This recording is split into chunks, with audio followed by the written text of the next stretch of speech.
Ahojte moji zlatí. Teraz nekonečná tvorivá sila.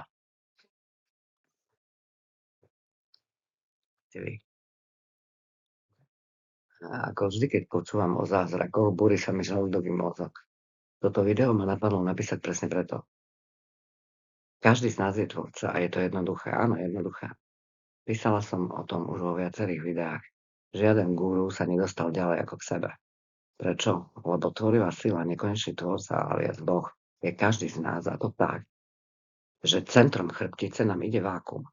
To je miesto, do ktorého sa dostanete pri tzv. Meditácii. Ak sa v kľude sústredíte na nejakú životnú funkciu svojho tela, napríklad čreva, srdce, to je jedno. Keď ste pritom skutočne nerušení, v istom momente budete preč.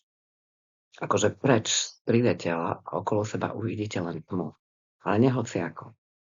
Bude sa vám v nej dobre dýchať, ako by ste boli v nádhernej čiernej vetranej miestnosti, kde sa vám pľúca otvárajú strašne ľahúčko. Keď budete cítiť len čistotu, nie prázdno. Len veľký, nekonečný priestor. Najväčší pocit slobody, aký ste kedy cítili. Vtedy ste v sebe. V strede svojej chrbtice a môžete vytvoriť, čo chcete. Toto je vesmír. Celý vesmír. Nič iné neexistuje. Len ja a ja. To je ono. Žiaden zázrak, iba život. Tam je miesto tvorby, kľud. A vesmír vám dá to, čo potrebujete. Pozor, nie to, čo chcete. Vaša múdrosť, teda vákuum v strede vašej chrbtice, vie, čo potrebujete.